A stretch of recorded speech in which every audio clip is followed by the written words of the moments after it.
Temur tuzuklarida amr etdimki, ra'iyatdan mol xiroj yig'ishda ularning og'ir ahvolga solib qo'yishdan yoki mamlakatning qashshoqlikka tushirib qo'yishdan saqlanish kerak.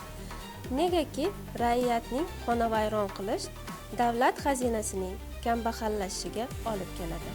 Xazinaning kamayib qolishi esa sipohning tarqalib ketishiga sabab bo'ladi, deya ifodalangan.